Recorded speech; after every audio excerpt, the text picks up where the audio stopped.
Hey guys, welcome back to my YouTube channel. My name is Miss Albright in case you're new here. So today I'll be shooting a living in London vlog. I feel like I've not done one of those in forever. And anyway, today I'm going on a boat cruise. Shout out to IBK and Daisy for our tickets. So as always, I'm going to bring you guys with me. Let's go!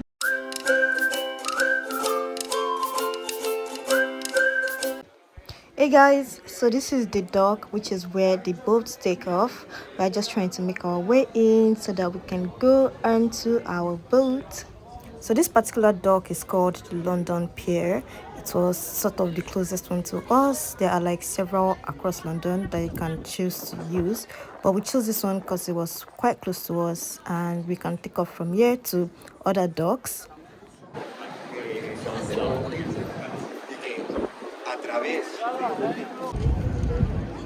So that's what we are going to be doing today.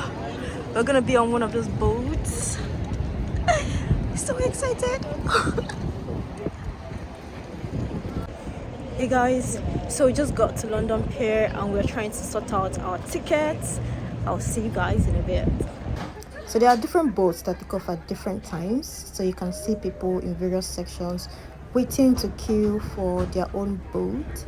So we went to the queue for our boat and I think the line moved pretty fast.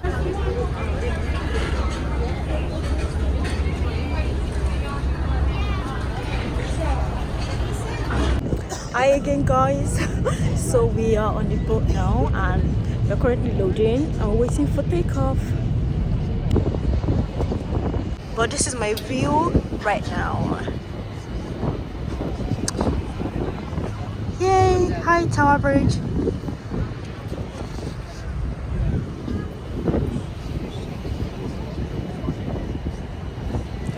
Over there is the Shard and over here is Tower Bridge.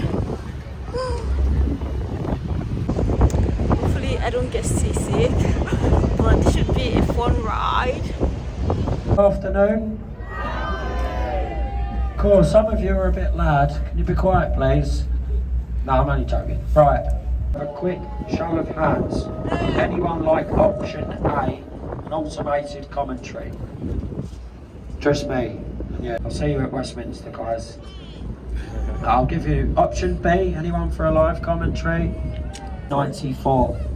On its opening ceremony, that bridge, it actually failed to operate. A sailing vessel actually hit that bridge. Since that day, it has been registered with Lloyd's of London. Registered with Lloyd's, it comes with the compliments of a captain, an engineer and first officer. Now, the two centre bascles of the bridge, they weigh over 1,000 tonnes each, and it is actually an iron-built bridge.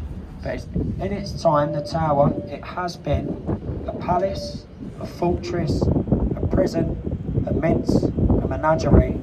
It's now more famous for housing the crown jewels. Now, we'll do a bit of the city skyline to the right-hand side, ladies and gents.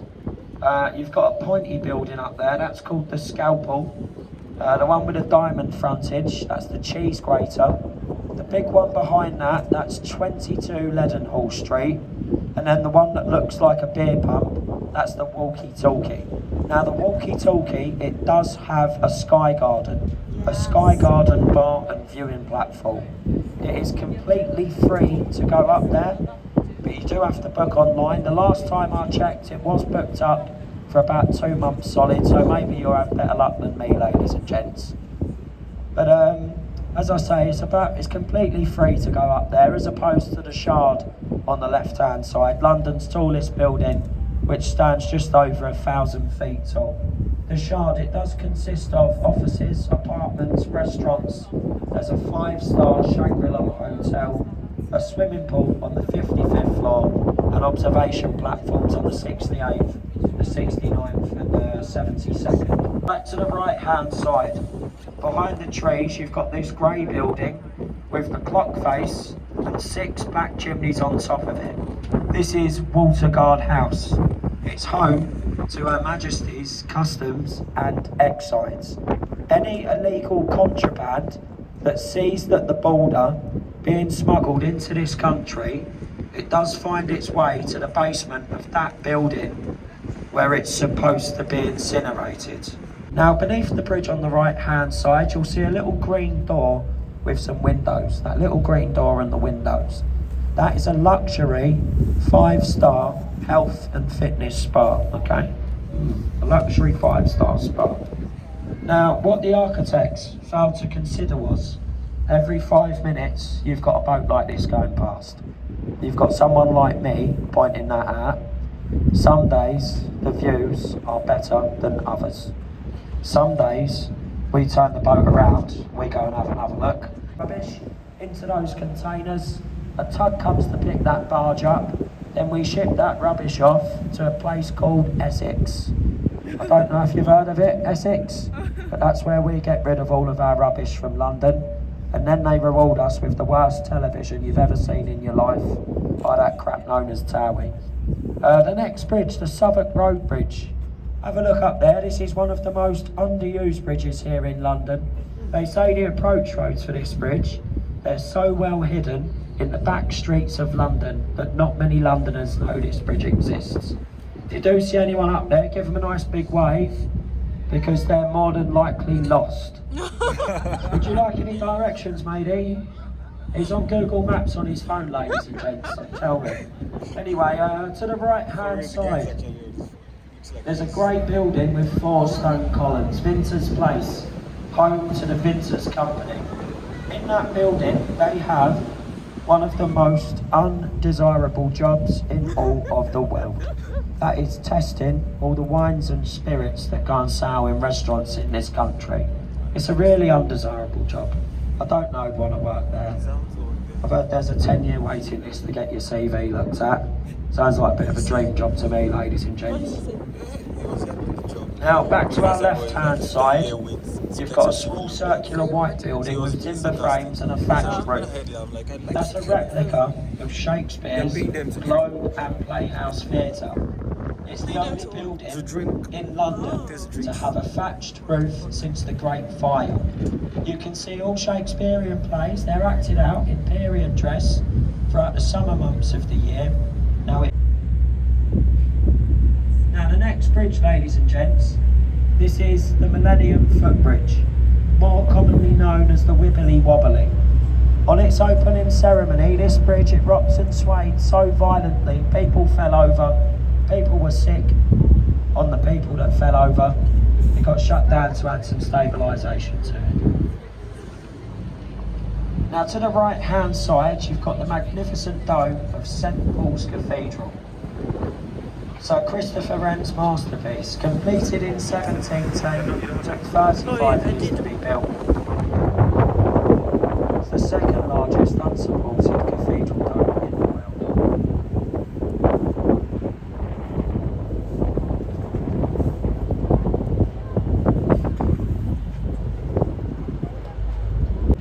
I actually read in the Evening Standard newspaper about 2 weeks ago, that one's being converted into a luxury 2-bedroom apartment.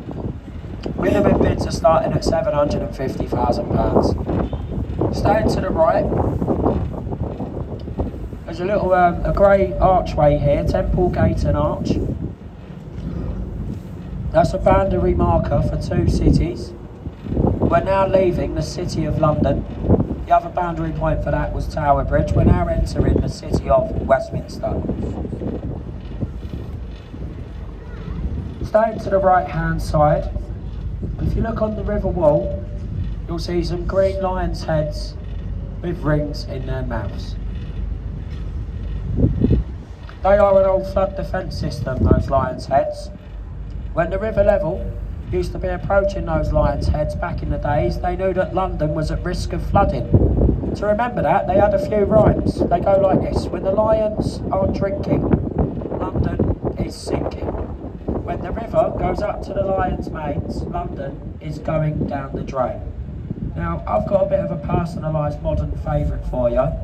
It goes like this: when the lions' heads are well and truly ducked, London is absolutely flooded. There are kids on board, ladies and gentlemen. Children on board. Now, staying to the right-hand side, behind the trees, this is Somerset House. That's where all the records of all births, marriages and deaths are recorded here in London. The Inland Revenue operate out of there now as well. But in front of us though, this next bridge is the Waterloo Road Bridge, known as the Ladies' Bridge of the River Thames. Over 95% of the workforce, they were female when this bridge was under construction. Now it has been faced in a very expensive self-cleaning Portland stone. Every time it rains in London, this bridge cleans itself. The exterior is rather clean, underside filthy in comparison.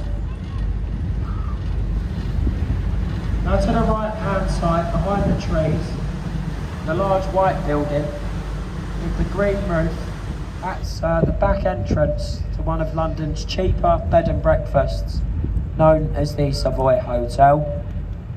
It's about £2,000 a night in there, but for that money you actually get a complimentary English breakfast, and you get 2 sausages with that, ladies and gents, so don't feel too hard done by. Next to it, the building with the clock face, Shellmax House. That clock face is actually 2 foot larger than the one on the Houses of Parliament. To give you an idea about how big that clock face is, if you take a look at the minutes hand of it, it takes a whole hour to go around once. It's massive, isn't it? Now the next bridge, ladies and gents, this is the Charing Cross Railway Bridge. Charing Cross Station, that's to the right hand side of the bridge, behind the trees, the jukebox looking building. Now as we go through this bridge, it's the only point in our journey which we are travelling over and under a railway system. As we go through, we're also travelling over the picture of that pirate ship, because it's got absolutely nothing to do with those films. I just really like them. Sorry. No, it's actually a replica of Sir Francis Drake's The Golden Hind. The original circumnavigated the world once. The replica has been around the world twice, saving up for their 3rd expedition at the moment. Staying to the right hand side, behind the trees, you'll see Southwark Cathedral. A famous gent was baptised in there by the name of John Harvard. Later went on to become one of the founding fathers of the Harvard University. The next bridge, ladies and gents, this is the world famous London Bridge. This is it, London Bridge, this bridge here. It gets confused with Tower Bridge, but that's the next bridge down the river. But there has been a London Bridge on this site since the Roman era. This is the 5th London Bridge to span the river at this point. Now the previous one, it was actually sold to an American company for £1 million. It got taken down stone by stone, shipped off to America. It now stands over Lake Havasu on the edge of the Arizona desert. To the left-hand side, between the buildings, Sir Christopher Wren's monument to the Great Fire of London, representing the wax scandal, stands 202 feet tall. If you was to lay that down 202 feet in the direction we're travelling, it would reach a little baker's shop in Pudding Lane, where the Great Fire of London is said to have started. Of London's Window Cleaning Association. When all the trainees, when they graduate from there, they get to go to the Shard on the right.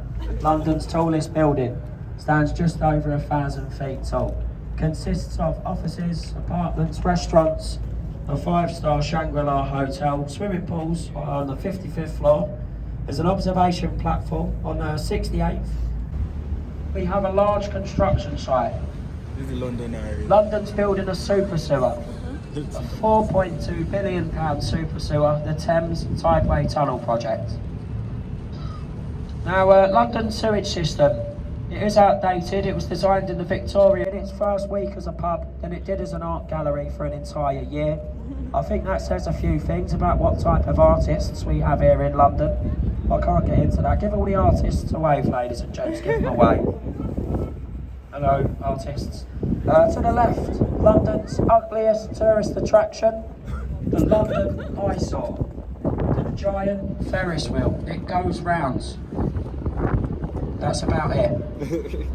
On a clear sunny day, you can actually see up to 25 square miles from the top of the London Eye. You can see Windsor Castle in the west. You can see Dartford Bridge. Yeah, you can't see Big Ben. What you can see is the Elizabeth Tower. That's the tower with the clock. The Elizabeth Tower. Big Ben, that's the name of the bell. The bell inside of the tower. Only chiming 3 days of the year at the minute. The Queen's birthday, the countdown for New Year's Eve, and Remembrance Sunday. So only 3 days is chiming at the minute.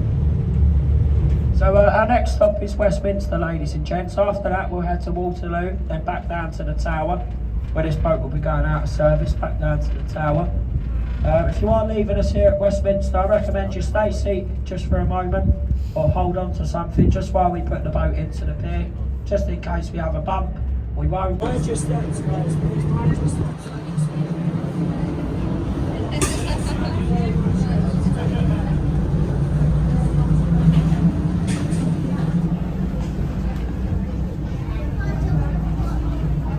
It's a wrap, ladies and gentlemen. Hi.